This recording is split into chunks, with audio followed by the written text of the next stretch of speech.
샬롬 잘 오셨습니다. 우리 가족들하고도 영상 가운데 함께 샬롬 잘 오셨습니다. 오늘은 지난주 다윗의 기도에 이어서 다윗의 노래라는 우리 제목을 가지고 시편 68편, 69편의 두 편을 가지고 우리가 함께 말씀을 나누고자 합니다. 이 땅에서 망하기 제일 좋은 지름길을 가르쳐 드리겠습니다. 굳이 알 필요도 없겠지만 교만해지는 것이 망하는 길입니다. 잠언 16장 18절에 보면 교만은 패망의 선봉이요 거만한 마음은 넘어짐의 앞잡이라고 말씀하고 있습니다. 그러니까 망하는 사람은요 가장 쉽습니다. 교만해지면 됩니다. 이처럼 동양에서도요 유명한 병법서들을 보게 되면 우리가 잘 아는 손자병법이나 이런 병법서들이 있는데 그 내용 중에 가장 중요한 하나의 공통점이 나옵니다. 그건 뭐냐? 최고의 전략이 무엇이냐? 적을 교만하게 하면 된다라고 합니다. 여기서 적을 교만하게 하는 방법은 뭘까요? 아마 적을 사기를 높여주는 것이 아니라 적을 망하게 하기 위해서 교만하게 할 텐데, 그런데 이게 병법서에도 실렸는데 마귀가 모를까요? 아마도 마귀가 방법을 잘 알고 있지 않을까 생각이 듭니다. 그래서 마귀는 우리를 망하게 하기 위해서 우리를 교만케 하는데 그 교만의 방법, 바로 잠언 16장 18절의 말씀처럼 교만은 패망의 선봉이라고 하는데, 그러면 악한 마귀가 우리를 망하게 하려면 어떻게 하면 되냐? 첫째, 하나님이 아니어도 살 수 있다라는 생각을 집어넣어 줍니다. 그러니까 우리가 살아가도 지금 코로나 시대 때 온라인 예배, 오프라인 예배, 어쨌든 기도 여러 가지 있지만 이런 것들 또한 어느 순간쯤 가면 우리를 지치게 하고 예배되지 못하게 하고, 그러다 보면 교회를 오는 횟수가 줄게 되고 교회 횟수가 줄어도 크게 문제가 되지 않는 경우들이 와요. 그러면 사람들 마음에 그전까지는 주일 성수를 안 하면 두려웠던 우리의 마음이 이제는 그거 한 번 정도, 그리고 쉽게 예배할 수 있는, 가볍게 예배드리는 우리의 마음들, 다시 말해 하나님이 없어도 살 수 있다는 교만함을 가지게 됩니다. 또한 하나가 뭐겠습니까? 여러분, 우리 교회가 특히 각지 처소에서 옵니다. 제가 우리 교인들이 사는 데를 얘기해 주면 사람들이 입을 쫙쫙 벌려요.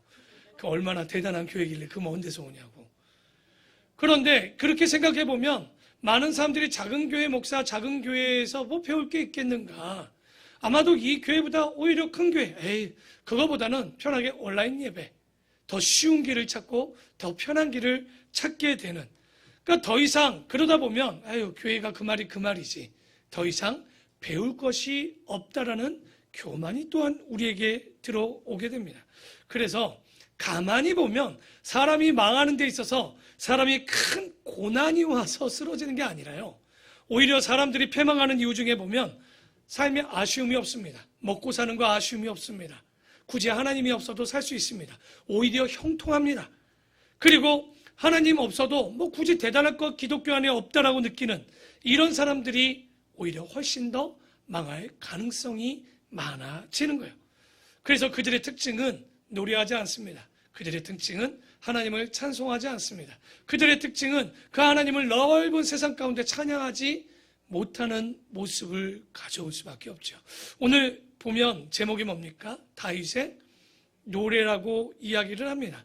다윗이 보면 시편 68편은 언제 노래했는지 잘 모르지만, 그리고 그가 언제부터 노래를 시작했는지는 성경에 나오지 않아요. 하지만 하나님을 만나기 이전부터 이미 그를 보면 목동으로 악기를 제조했었고 노래, 작사, 작곡, 요즘 태어났으면 떼돈 벌었겠죠? 그 듣는 돈만 해도 어마어마했을 우리 다윗. 왜? 벌써 70편의 곡이 있잖아요. 평생 먹고 삽니다. 그러니까 이 사람이 대단한 사람이죠. 그래서 하나님 알기 전에도 이런 곡을 썼겠지만 하나님이 알고 난 이후에 쓴 곡이 70곡인 거예요. 그런데 그 70편의 노래를 보면 그냥 이야기가 아니라 다윗의 인생에 있어서 가장 힘들 때, 혹은 기쁠 때, 괴로울 때 가장 엑스키스와 같은 그의 마음이 뭐로 나타났냐? 그의 입술에 노래, 삶의 노래에 담겨져서 우리에게 들려주고 지금도 노래되어지고 있다는 얘기죠. 그러니까 이 노래라는 건 그냥 우리가 듣는 그냥 일반적인 노래가 아니라 그의 삶, 그의 신앙까지도 노래하는 삶으로 들려지는데, 그래서 다윗이 노래를 하지만 평소에 노래한 내용과 다르게 68편은요. 뒷절에 보면, 뒤에 가서 보면 성전 건축에 대한 마음을 가지고 노래를 합니다. 다윗이 어떤 사람입니까? 전쟁에도 이겨봤고 북의 영화도 누려봤던 사람이에요. 그런데 그가 하지 못한 게 하나 있다면 그게 뭡니까? 성전 건축이었던 거예요. 그가 능력이 없어서 그랬을까요? 그가 뭐 어떤 일들 때문에 그랬을까요? 그러지 않습니다. 성전을 보면 하나님께 성전을 드리고 싶다라는 마음이 있었지만 하나님께서 그 마음은 기뻤지만 허락하지 않으셨어요. 왜? 그가 뭘 많이 흘렸어요? 피를 많이 흘렸기에 허락되지 못했던 거. 그래서 다윗은 성전 건축을 위해서 많이 준비했지만 실제 그는 성전 건축을 맛보지 못했고, 알고 보면 그 아들 솔로몬, 다시 말해 차후에 미래에 있을 성전이 지어질 것을 기대하며 부른 노래가 시편 68편입니다. 그러니까 1절에 보면 하나님이 일어나시니 원수들은 흩어지며 주를 미워하는 자들은 주 앞에서 도망하리이다. 연기가 불려가듯이 그들을, 그 악한 자들을 몰아내시고 불 앞에 서 있는 밀이 녹음같이, 먹는 밀은 아니겠죠? 우리가 초에 쓰이는 밀랍을 얘기하겠죠. 밀이 녹음같이 악인이 하나님 앞에서 망하게 하소서. 의인은 기뻐하여 하나님 앞에 뛰놀며 기뻐하고 즐거워할지어다. 다윗의 시의 특징들을 보면 시편 1편에도 악인과 의인의 대조가 나오듯이 시편 68편도 이 악인들은 어떻게 된다는 거예요? 금방 사라질 연기, 금방 사라질 불 앞에 있는 밀랍과 같은 존재가 악인들이고, 오히려 의인들은 하나님 앞에 기쁨과 즐거움을 만끽하게 될 것이다. 하나님께서 노래하며 그의 이름을 찬양하라. 하늘을 타고 광야에 행하시던 이를 위하여 대로를 수축하라. 그의 이름은 여호와이시니 그의 앞에서 뛰놀지어다. 그의 거룩한 처소에 계신 하나님은 고아의 아버지시며 과부의 재판장이시라. 우리 하나님이 모든 자를 돌보지만 그 가운데서도 눈여겨보는 자들이 5절에 보면 나옵니다. 가난한 자, 할렐루야, 얼마나 감사합니까? 가난한 자를 돌보시고 과부나 고아나 소외된 사람들을 위하여 챙겨주시는 것을 기뻐하신 하나님이에요. 여러분, 병들었습니까? 두려워하지 마십시오. 돈이 없습니까? 물질이 적습니까? 집이 없습니까? 여러분이 불안하다는 얘기는 그 하나님을 의지하지 못하고 신뢰하지 못한다는 거예요.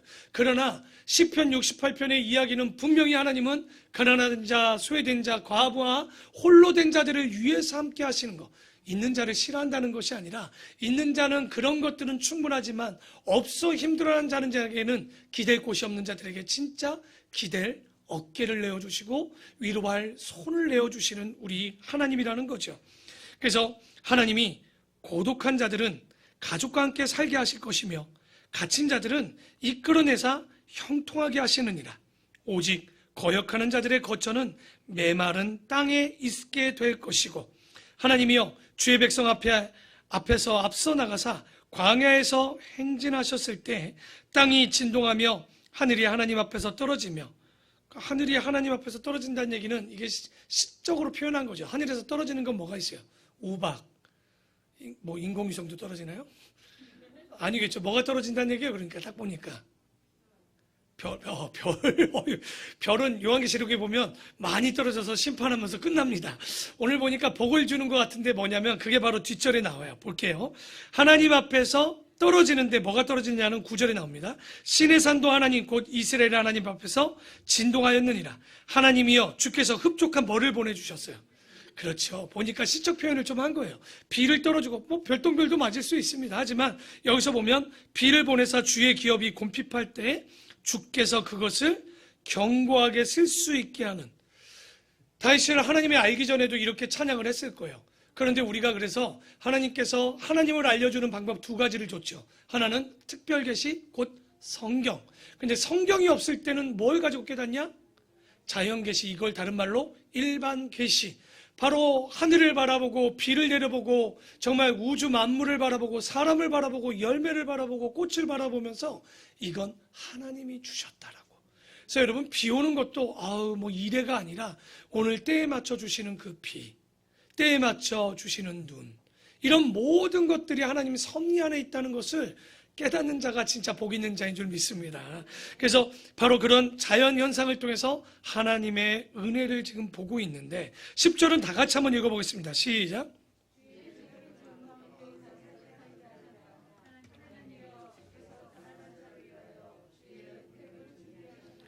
그렇죠. 아까도 좀 전에 보았지만 하나님께서 요 5절에도 고아나 가난한 자 과부 돌보셨지만 10절에도 뭐합니까? 가난한 자를 위하여 주의 은택을 부어주셨다는 거.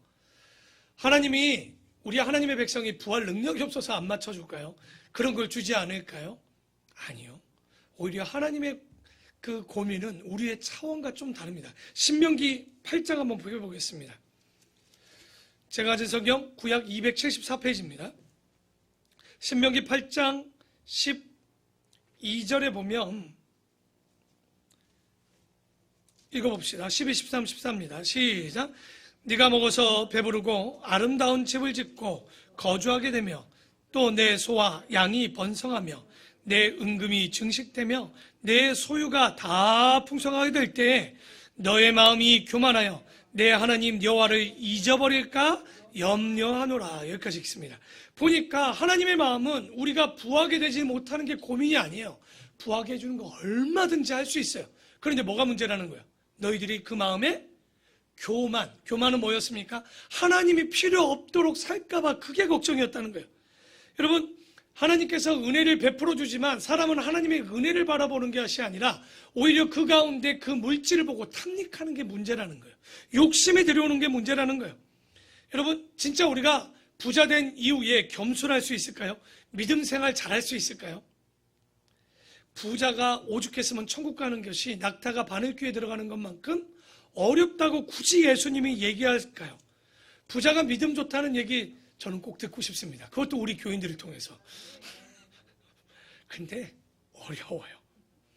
그러니까 지금도 우리 교회가 부자 되지 않고 적당히 일용할 양식을 먹게 하시는 것도 우리 삶이 그런 이유도요. 잘 보면 이유가 있는 거예요.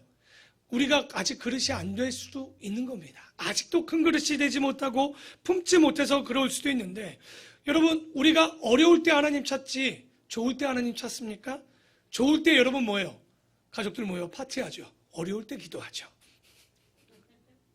좋을 때 하나님 잘 안 찾아요. 잘 보면. 안 그렇다고 해도 여러분이 언제 기도했는가 잘 보십시오.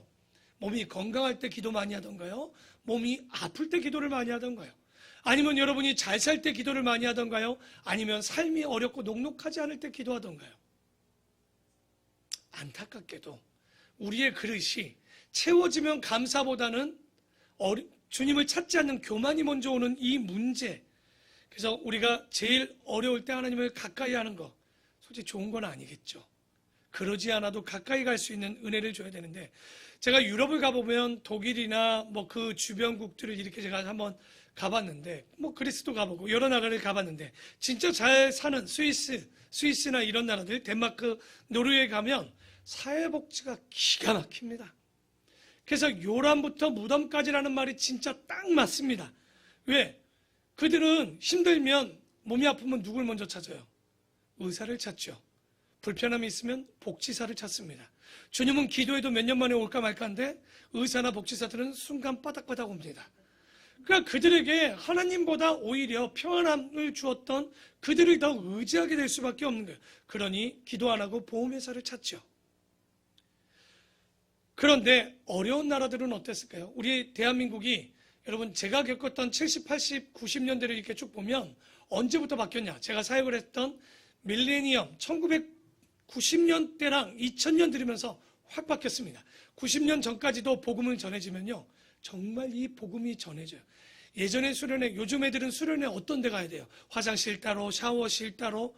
여러분 우리 때 수련회는 뭐예요? 천막 하나 빡 치고 화장실은 뭐 그냥 이렇게 쳐서 땅 파가지고 하면 나무 두 판 놓으면 그냥 그게 화장실이야.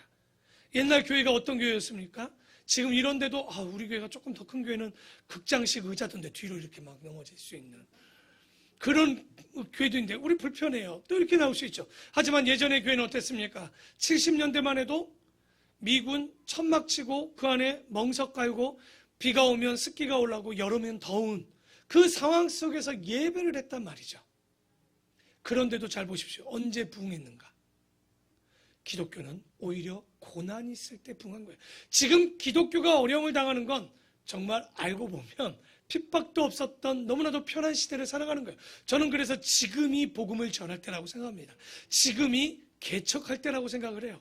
제가 이런 젊은 교육자들한테 얘기하면 나를 위아래로 훑어가 이제 미친 거 아닌가. 근데 이번에 반석교회 오신 유임한 이상진 목사님이란 분도 원래는 하고 싶은 마음이 없었어요. 왜냐면 여러 가지 조건적으로 힘들어요. 그 교회가 언제까지 있을 수도 모르고 계약이 될지 모르지만 제가 그분한테 그 얘기를 딱 했죠. 제가 모르지만 제가 목사님 위치라면 저는 무조건 개척합니다. 하나님이 그런 기회를 언제 주시겠습니까? 당신에게 언제 이런 성도를 붙여주겠습니까? 장소를 주겠습니까? 그분이 저한테 속고 위임 예배를 했죠. 근데 지난주에 만났는데 그 얘기더라고요. 목사님 너무 고맙다고. 자기가 이렇게 하는 거 뒤돌아보니 이런 성도를 만날 수 있고 예배할 수 있는 처소를 갖게 됐는데 처소를 가졌다는 거. 여러분, 어려운 때는 진짜 복음이 안 전해질 때지 우리가 핍박을 받을 때가 아닙니다. 핍박을 받아도 복음을 전하면 그것이 전해진다면 저는 문제가 없다고 봅니다. 그러니 하나님께서 우리에게 오히려 심령이 가난하지 못하고 우리가 가난하지 못해서 복음이 전해지지 않았지. 정말 그럴 때는 언제든지 마음이 그리고 복음이 전해지는. 마태복음이 뭐라고 합니까? 마태가 예수님의 그 산상수훈을 얘기하죠. 심령이 가난한 자는 천국이 저희 것임이라고 얘기하죠. 심령이 어떻게 가난합니까? 부자가 가난합니까? 가난한 자가 가난합니까? 안타깝게도 가난한 자가 가난해지기가 쉽습니다. 여러분에게 고난이 있다면 복인 줄 믿으십시오. 죄송해요. 누가 뭐 고난을 좋아하겠습니까? 하지만 고난이 없고서는 기도하지 않습니다. 예수님이 섬김의 자리, 섬김을 우리를 겸손하여 나귀 타고 오셨다고 하지만 여기 겸손의 왕으로 오셨다는 겸손은요, 직역하면 가난한 왕이에요. 가난하니까 나귀 타게 들어왔고 그것도 나귀 가지고 타고 들어온 것 아닙니까?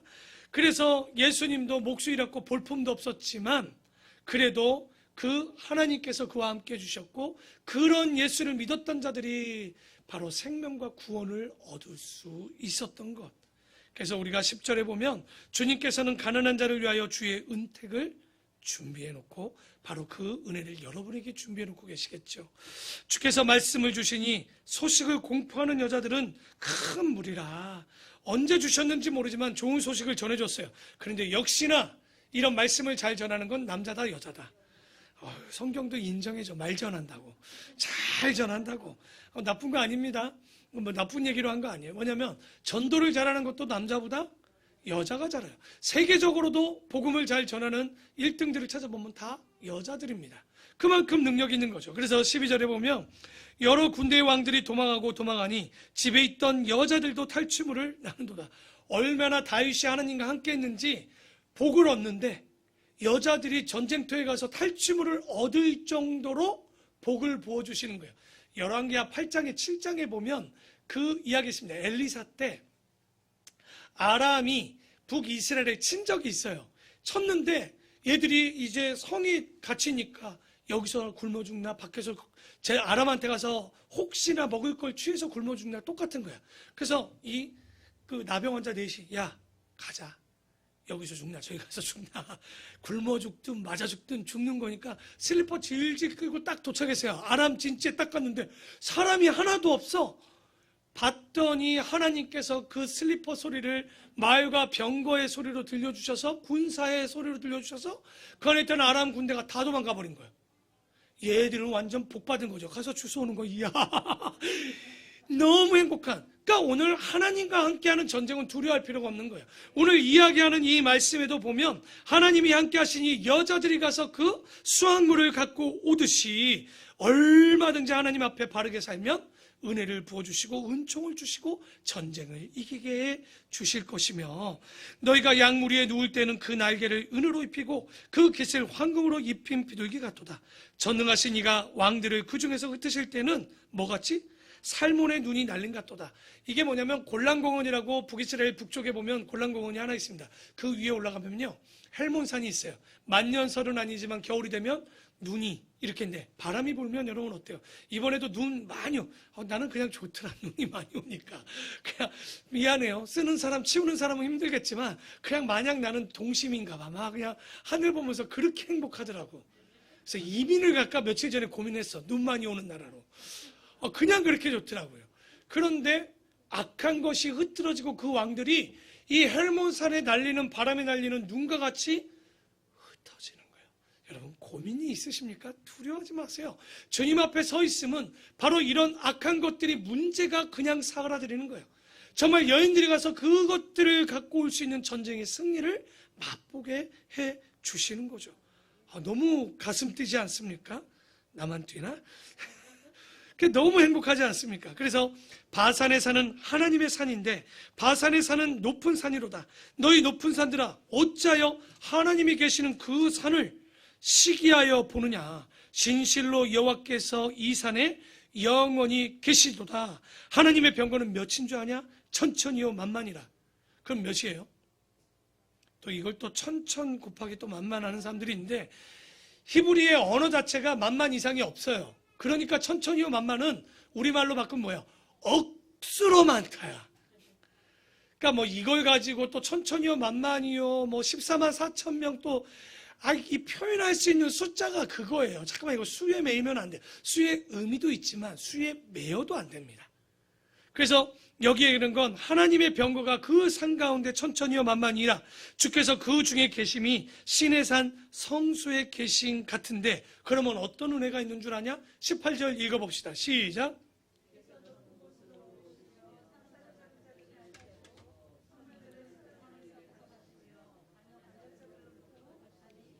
여호와 하나님이 그들과 함께 계시기 때문이라. 그러니까 그 악한 것들이 물러가고 대적들이 물러갈 수 있는 건 딱 하나입니다. 여러분 알고 보면 다윗과 이스라엘은요 그 전의 삶을 보면 그지 같아요. 다윗도 죄송합니다. 그가 정직하게 살려고 했지만 그렇게 정직하지는 못했음에도 불구하고 하나님께서 그들과 함께 뭐 하시겠다고 약속하시는 거예요? 거하시겠다는 거예요. 이 약속이 어마어마한 거예요. 우리가 능력 없어도 여러분이 크리스찬이라고 외쳐도 죄인인 거 압니다. 온전하지도 못합니다. 하지만 주님께서는 우리와 함께 하신다는 거. 이 믿음만 가져도 우리는 두려워할 일이 없겠죠. 그래서 19절에 날마다 우리 짐을 지시는 주, 곧 우리의 구원이신 하나님을 찬송할지로다. 하나님은 우리에게 구원의 하나님이시라. 사망에서 벗어남은 주 여호와로 말미암거니와 그의 원수들의 머리 곧 죄를 짓고 다니는 자의 정수리는 하나님이 쳐서 깨뜨리시리로다. 주께서 말씀하시기를 내가 그들을 바산에서 돌아오게 하며 바다 깊은 곳에서도 도로 나오게 하고 네가 그들을 심히 치고 그들의 피에 내 발을 잠그게 하며 내 집에 개의 혀로 내 원수들에게 제 분깃을 얻게 하리라 하시도다. 무슨 말인지 딱 오지는 않는데 22절만 봐도 적들의 피에 내 발이 묻힌다는 건 뭐예요? 전쟁이 승리했고 이세벨 때 이세벨의 그 시체를 누가 먹던가요? 똑같습니다. 개들의 분깃이란 게 뭐냐면 그 시신들과 피를 먹는 분깃이 개에게도 있을 만큼 그 전쟁은 어떻게 되시는가? 완전히 하나님께서 승리로 이끌어 주시게 하는 우리가 온전하지 않아도 정직하게 살려고 주님만 바라봐도 여러분이 얼마나 잘하겠어요? 여러분 우리가 얼마나 의로워질 수 있겠습니까? 얼마나 거룩할 수 있겠어요? 우리는 정결의 단계는 가지만 거룩의 단계는 주님의 은혜 아니면 절대 도달할 수 없는 거예요. 다만 우리가 그래도 그 단계를 올라가기 위해서 하나님이 우리 안에 거하시도록 살아가는 거죠. 여러분의 노력은 아닙니다. 하나님의 은혜입니다.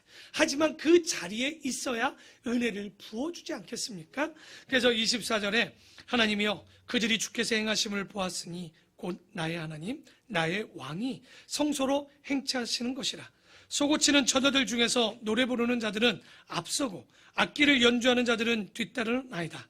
이스라엘의 근원에서 나온 너희여 대중의 하나님 곧 주를 송축할지어다. 거기에는 그들을 주관하는 작은 베냐민과 유다의 고관과 그들의 무리와 스불론의 고관과 납달리의 고관이 있도다. 지금 24절에 보면 전쟁의 승리에서 어디로 올라가는 걸 얘기하는 겁니까?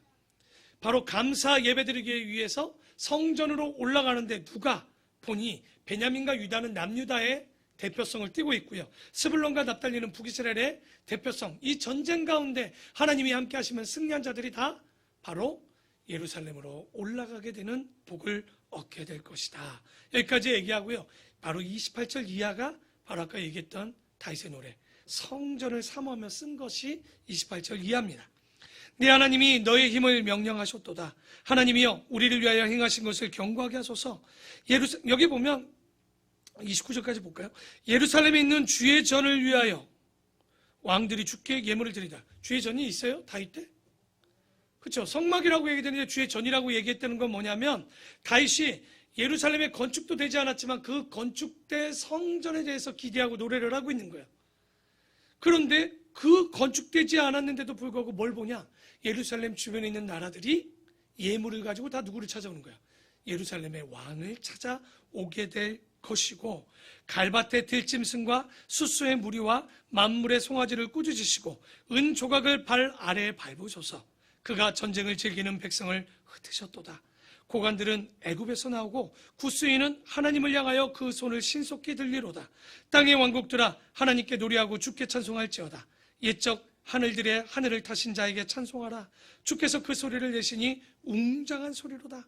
너희는 하나님께 능력을 돌릴지어다. 그의 위엄이 이스라엘 위에 있고 그의 능력이 구름 속에 있도다. 하나님이여 위엄을 성소에서 나타내시나이다.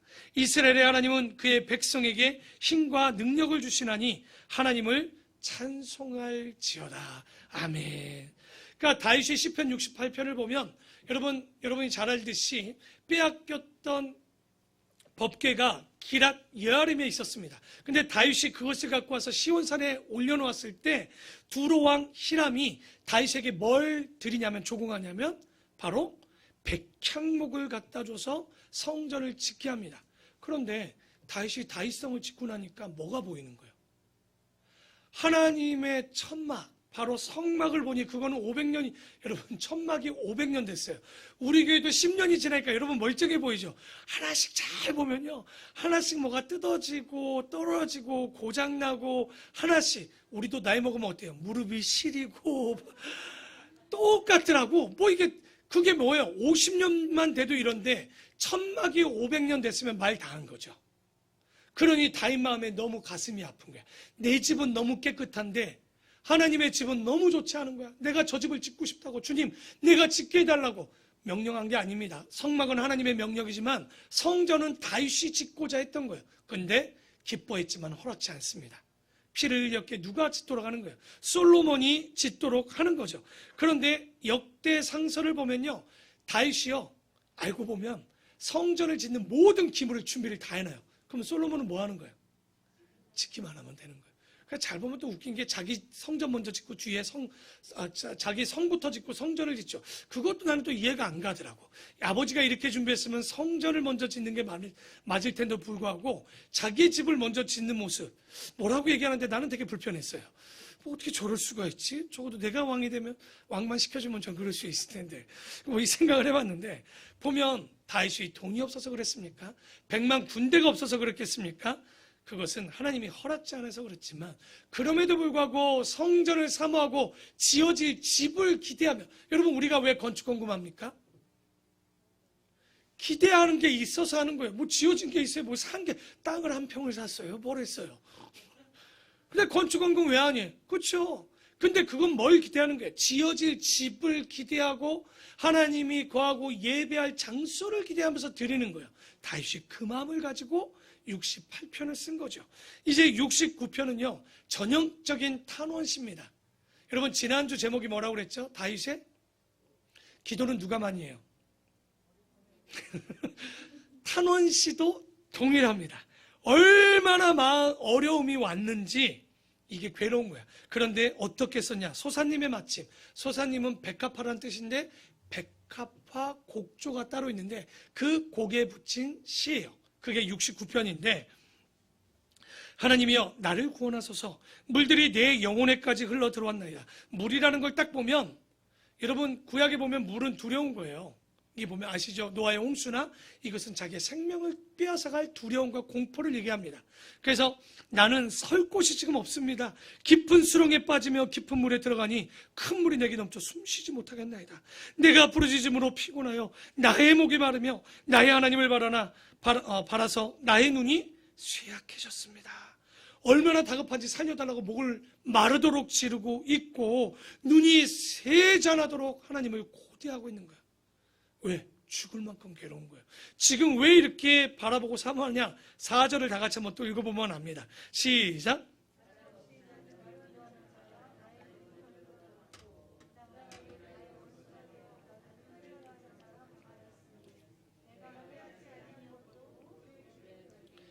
야, 이때가 언제일까요? 지금 보면 얼마나 자기를 미워하는 자가 얼만큼이라고요? 머리털이 몇 개인지 쉬어본 사람. 그래서 쉬어봤대요. 8만 개 정도 된답니다.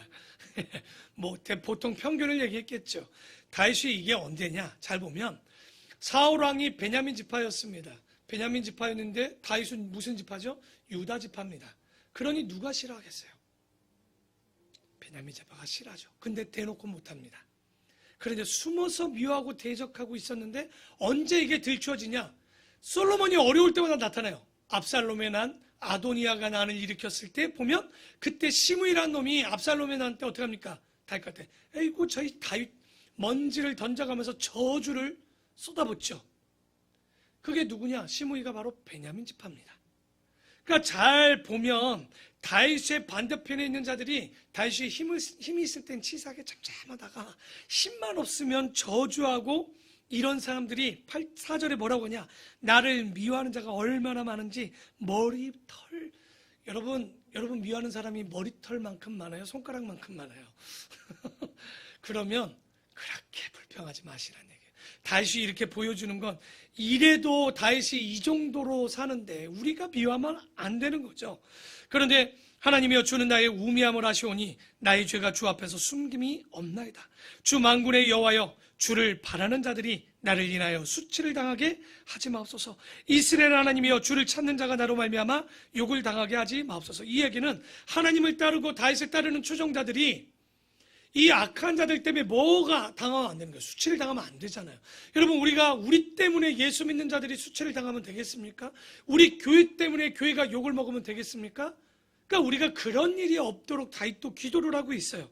그래서 내가 주를 위하여 비방을 받았사오니 수치가 나의 얼굴을 덮였나이다. 이 이야기는 하나님 때문에 자기가 살았는데도 조롱을 받고 있는데 이 치욕을 받고 있는데 내가 견디고 있지만 8절에 보니 내가 나의 형제에게는 객 손님이 되고 남이 되었죠. 나의 어머니의 자녀 이것도 형제겠죠. 낯선 사람이 되었다는 거예요. 히브리인들은 똑같은 거 형제라는 말을 똑같이 쓰지 않는 거예요. 이들이 문법이 그래요. 항상 똑같은 언어를 두 번 쓰지 않아요. 형제가 형제라고 하는 게 아니라 반복해서 하나는 형제라고 하고 하나는 어머니의 자식들이 나를 비방했다라고 지금 이야기를 하는데 낯선 사람이 되었대요. 그러니까 여러분들 이런 경험이 있는지는 모르겠지만 때로는 우리가 어떤 일을 결정할 때 부모나 친구들이 형제들이 이해하지 못하는 일들이 많이 있어요. 비방도 합니다. 고난도 당할 때도 있습니다. 그런데 우리가 참 보면 역사를 보고 책들을 보면 세상의 위대한 사람들은요 대부분 이랬던 것 같아요. 에디슨이 뭐 칭찬을 받았겠습니까? 여러분의 자녀가 어디 갔나 했더니 냉장고에서 알 하나 빼놓고 그거 품고 앉아있으면 여러분 뭐라고 그럴까요? 이놈의 새끼가 계란 깨지게. 근데 그 부모는 알아봤죠. 그러니까 그 시대의 에디슨을 보면 누구도 이해하지 못하죠. 그런데 여기 보면 세상의 위대한 사람들은요 퇴학은 아니지만 학교를 관둔 친구들이 많아요. 우리가 잘 아는 아이폰을 좋아하고 애플 컴퓨터를 좋아하는데 스티븐 잡스가 어땠습니까? 그가 공부를 잘했지만 학교를 관두죠. 여러분 IBM을 만들었던 빌 게이츠도 학교를 그분은 때려치신 거예요. 여러분 여기 잘 보면 대부분 훌륭한 사람들의 특징은 뭐다? 학교를 안 다니는 게 아니라 때려친 거예요. 잘 들으셔야 돼요. 뭐냐면 학교를 때려치는 것과 학교에서 내쫓김 당하는 건 다릅니다. 약간 학교에 적응 못하고 내쫓김 당한 게 아니라 자기가 알고 보면 때려치고 왔지요. 왜? 자기의 소신이 정확하고 부모님이 자기를 이해 안 하고 형제가 자기를 이해하지 않아도 내칠 정도로 자기의 소신이 정확했던 거예요. 그래서 우리가 그 정도로 공부해야 돼요. 우리가 바울 선생님 한번 기억나는 게 뭡니까? 인간이 배우는 모든 지식은 하나님 앞에 뭐에 비한다는 거예요, 이게? 배설물. 이런 이야기는 공부한 사람들이 하는 거예요. 공부도 안 해보고 바울이 인간의 지식은 배설물이래 이런 소리 하는 거 아니에요.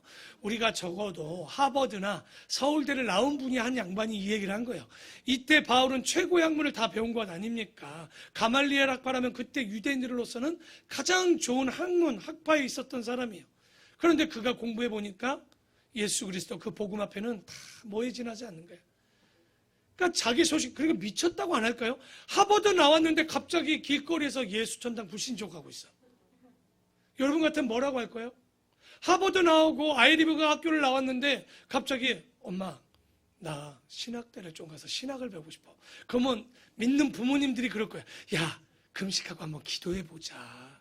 주님의 뜻이 정말 그거일지 어떻게 할까? 기도하자는 얘기일까? 아니길 바라는 걸까? 아, 그러시는구나. 난 기도하자는 얘기인 줄 알았는데.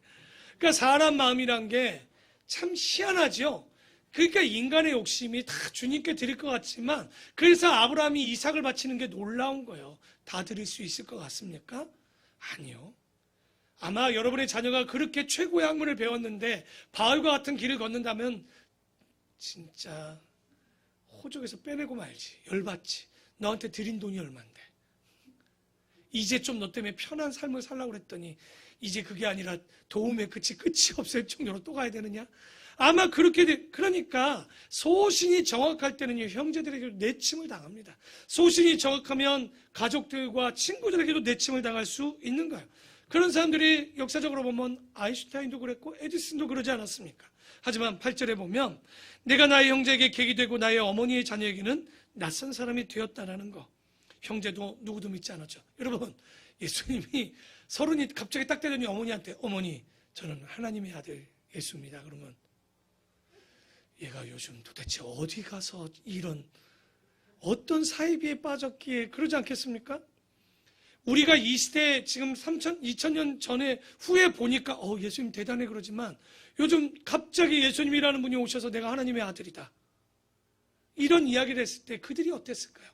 여러분, 마리아도 솔직히 그게 처음부터 믿어졌겠습니까? 이게 도대체 뭔 소린가? 형제들은요, 더 안 믿었죠. 예수님이 돌아가신 이후에서야 그들이 우리 형이 하나님의 아들 예수인 걸 알고, 야고보 장로가 그래서 야고보서에 보면 예루살렘 초대 교회 어떻게 보면 장로가 되지 않습니까? 바로 그 뒤에서야 그들이 깨닫는 거예요. 예수님이 살아생전에는 믿어지지 않는 거예요. 그런 내침을 당했지만 어려움도 있지만, 그래서 우리가 자녀들이나 믿는 자들이 믿는 분별의 능력이 좀 있어야 되는 거예요. 분별할 줄 알아야 돼요. 우리 아이들이 정말 그럴 때 여러분 공부 최고의 학문을 했는데 신학을 하겠다. 그럼 어떻게 하셔야 돼요? 굉장히 마스크 썼다고 누가 대답하는지 모르게 아주 지혜롭게 하네요. 영상 똑같습니다. 예. 그래서 주님의 길을 가겠다면 여러분 어떻게 하실 거예요? 금식하시겠습니까? 한번 같이 우리 한번 기도해보자. 또 그렇겠습니까? 자, 잘 기억하십시오. 9절에 보면 주의 집을 위하여 열성이 나를 삼키고, 여기 다윗이 또 하는 거예요. 주의 집은 어디입니까? 성전이 없음에도 불구하고 다윗이 성전에 대한 마음이 이렇게 있는 거예요. 열정이 있었던 거죠. 그래서 주의 집을 위하여 열성이 나는 삼키고 주를 비방하는 비방이 내게 미쳤도다. 왜 비방하냐면 건축 많이 하는 왕치고 좋아하는 사람은 없어요. 다윗이 건축은 안 했지만 많이 모아두지 않았습니까? 솔로몬이 건축하니까 그 밑에 있는 아들이 그 왕이 되었을 때 어떻습니까? 사람들이 다 불평하고 그랬죠. 우리의 허리띠를 쫄라면서 이렇게 되는데 또 성전 뭐 하겠냐고. 쉽지 않은 거예요. 그러니까 사람들이 다윗의 마음은 뜨겁지만 그 성전을 짓는 거에 불만들도 똑같이 있는 거예요. 내가 곡하고 금식하였더니 그것이 도리어 나의 욕이 되었으며, 내가 굵은 배로 내 옷을 삼았더니 내가 그들의 말거리가 되었나이다. 그러니까 예수님과 가까운 사람들도 더 잘 안 믿잖아요. 보면 믿지 않는 거예요. 가까운 사람들은요. 그래서 12절에 성문에 앉은 자, 장로들이겠죠. 나를 비난하며 독주에 취한 무리가 나를 두고 노래하죠. 이러쿵 저러쿵. 그런데 이런 악한 사람들이 아무리 욕할지라도 진리 안에 바른 길을 갈 때는 뭐하지 않아야 돼요. 우리가 쉽게 포기해서는 아니 됩니다. 그래서 여호와여, 나를 반기시는 때에 내가 주께 기도하오니 하나님이여, 많은 인자와 구원의 진리로 내게 응답하소서. 나를 수렁에서 건지사 빠지지 말게 하시고 나를 미워하는 자에게서와 깊은 물에서 건지소서. 큰 물이 나를 휩쓸거나 기쁨이 나를 삼키지 못하게 하시며 웅덩이가 내 위에 덮쳐 그곳에 입을 닫지 못하게 하소서. 여호와여, 주의 인자하심이 선하시오니 내게 응답하시며 주의 많은 긍휼에 따라 내게로 돌이키소서. 주의 얼굴을 주의 종에게서 숨기지 마소서. 내가 환난 중에 있사오니 속히 내게 응답하소서. 내 영혼에 가까이 하사 구원하시며 내 원수로 말미암아 나를 속량하소서. 주께서 나의 비방과 수치와 능력을 아시지 않습니까? 나의 대적자들이 다 주님 앞에 지금 있지 않습니까? 얼마나 많다고요? 머리털만큼 많이 있었죠. 그래서 옳은 길을 갈 때는요, 그 길이 결코 쉽지 않습니다. 옳은 길을 갈 때는요, 납득할 만한 길을 가는 것이 아니기 때문에 어렵습니다. 그래서 그렇지만 다윗은 그 길을 걷는데 비방이 나의 마음에 상하게 하여 근심이 충만하니 불쌍히 여길 자를 바라나 없고 긍휼히 나를 봐줄 자가 있나 바라나 찾지 못하는 거예요. 여러분, 얼마나 다윗이 이때 외로웠을까? 사람들이 날 위로할까 싶은가 봤더니 없어요. 긍휼하게 봐줄 사람이 있나 싶었더니 없어요. 그래서 하나님만이 우리를 위로해 줄 수 있습니다. 여러분, 남편 좋은 동역자입니다. 부인 좋은 동역자입니다. 하지만 결론은 주님입니다. 정말 주님만이 우리를 위로하실 것이고 여러분이 지칠 때 손 내밀어 주실 줄 믿습니다. 그래서 21절에 그들이 쓸개를 나의 음식물로 주며 목마를 때는 초를 마시게 하였사오니, 어디서 들어봤어요? 누구 얘기죠? 예수님이 십자가에 못 박힐 때 로마 병사가 우리가 쓸개와 신 포도주로 그의 입을 적시던 장면이 나왔을 거예요. 그런데 1000년 전인 다윗이 이것을 지금 경험하고 있는 거예요. 어떻게 알았을까? 그래서 베드로가 후대에 이렇게 얘기합니다. 다윗 속에 있던 영이 장차받을 고난을 받으셨고 예수님의 신음소리가 그 다윗을 통해서 나왔다는 거예요. 우리가 시편 22편 볼 때도 다윗의 시를 볼 때 예수님의 고난을 직접 본 것처럼 써놨어요. 69편에도 그런 이야기를, 1000년 뒤에 있을 이야기를 바로 다윗을 통해서 보여주고 예표되어지고 있죠. 그래서 그들의 밥상이 올무가 되게 하시며 그들의 평안이 젖이 되게 하소서. 그들의 눈이 어두워 보이지 못하게 하시며 그들의 허리가 항상 떨리게 하소서. 주의 분노를 그들의 위에 부으시며 주의 맹렬하신 노가 그들에게 미치게 하소서. 그들이 거처가 황폐하게 하시며 그들의 장막에 사는 자가 없게 하소서. 그래서 이 시를 보니까 다윗을 괴롭게 하는 자들에게 뭐 하는 시입니까? 탄원시기도 하지만 저주시에도 가깝습니다. 가만히 두지 말라는 얘기죠. 무릇 그들이 주께서 치신 자를 핍박하며 주께서 상하게 하신 자의 슬픔을 말하였사오니 그들의 죄악에 죄악을 더하사 주의 공의에 들어오지 못하게 하소서. 그들을 생명책에서 지우사 의인들과 함께 기록되지 말게 하소서. 오직 나는 가난하고 슬퍼오니 하나님이여 주의 구원으로 나를 높이소서. 자, 30절을 다 같이 읽어봅시다. 또 시작.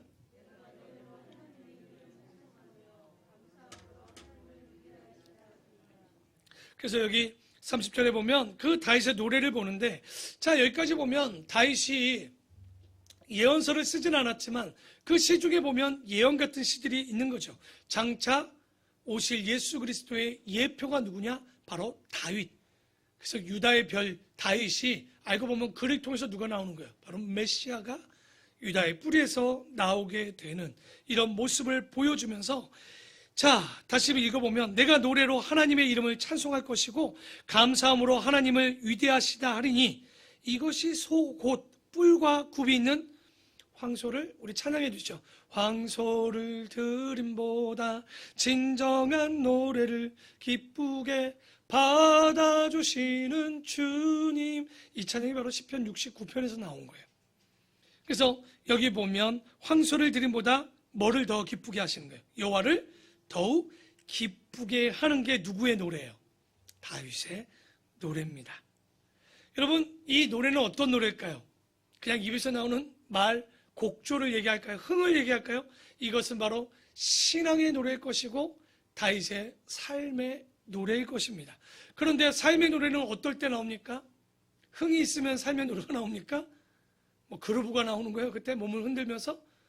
아니죠. 그 입술에 뭐가 끊이지 않아야 돼요. 감사와 기쁨과 찬양이 끊임이 없어야 되는 거예요.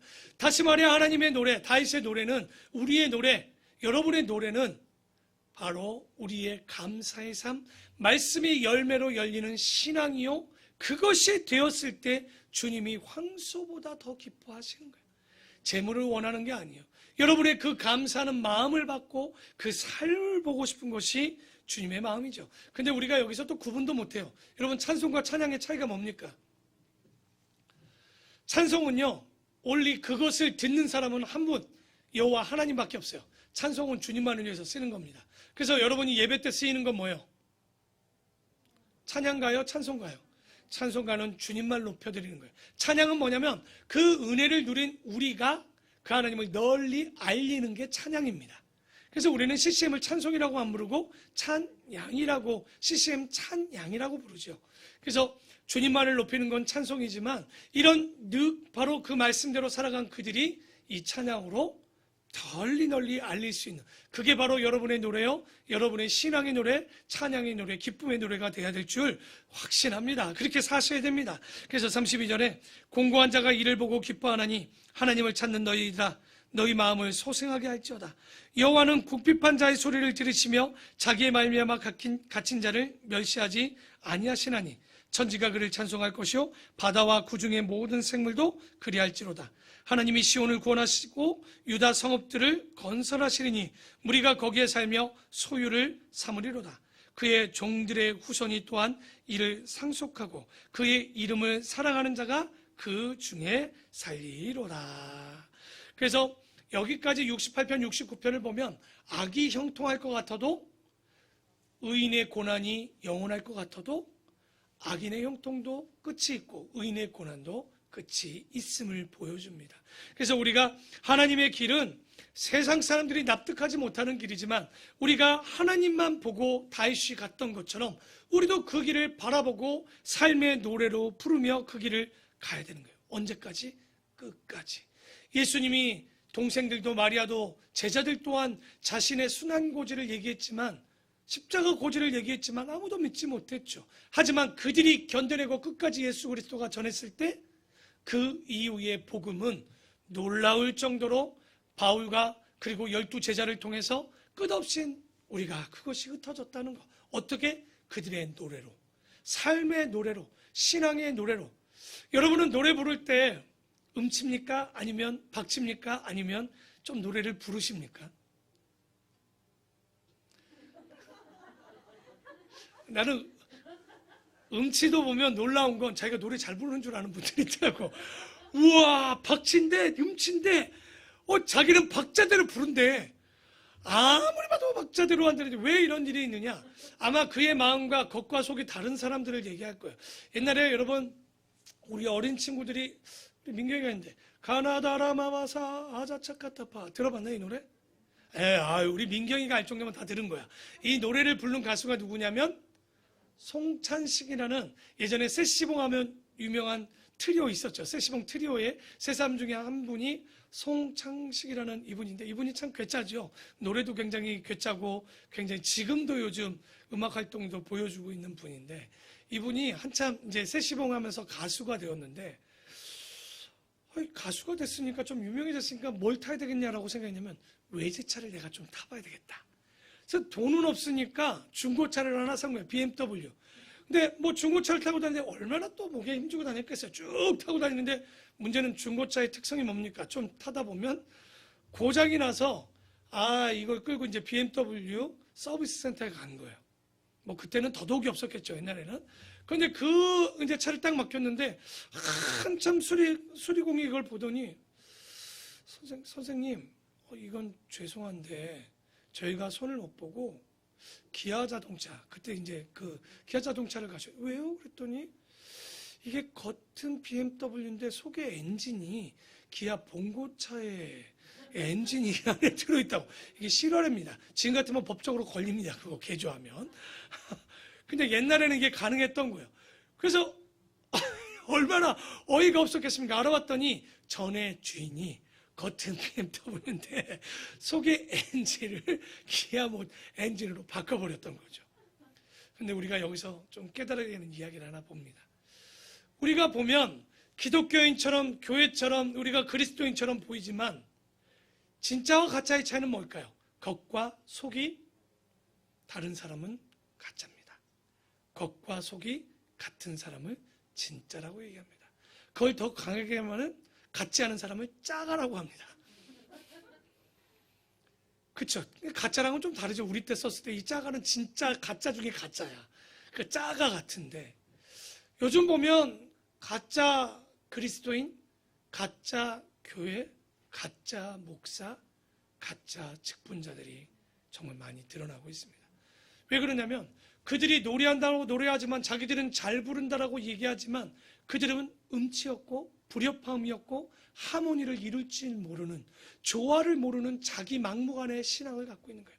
오늘의 다윗의 기도는 어떤 노래였습니까? 겉과 속이 그 말씀이 그대로 나타내지는 다윗의 삶이었어요. 고통스럽고 괴로웠지만 하나님을 의지했고 하나님만 바라봤고 하나님 앞에 잠잠했고 괴로워도 주님만을 의지하고 위로받았던 다윗의 삶은 진짜 신앙의 노래였고 진짜 찬양이 되었을 수 있었다라는 거예요. 여러분, 요즘 트로트 열풍에 트로트 어떻게 보면 경연대회도 많고 싱어게인 많은 가수들 가운데 많이 나오더라고요. 근데 저도 별로 이렇게 감흥이 없어요. 흥이 별로 없어요. 잘은 노는데 막 흥이 있는 사람은 아니에요. 노래 나온다고 들썩들썩 몸이 이러지는 않아. 그냥 어쩔 수 없이 이렇게 버스 타면 이렇게 한 적은 있어도. 그런데 저도 갱년기도 아닌데 어떤 가수가 노래가 나오는데요. 나도 모르는데 왜 이러지? 눈물이 주르르 흐르는 거예요. 이런 무슨, 왜 그런가 보니까 그 가수가 부르는 그 가사와 곡조가 그 사람의 삶하고 매치가 그냥 되는 거예요.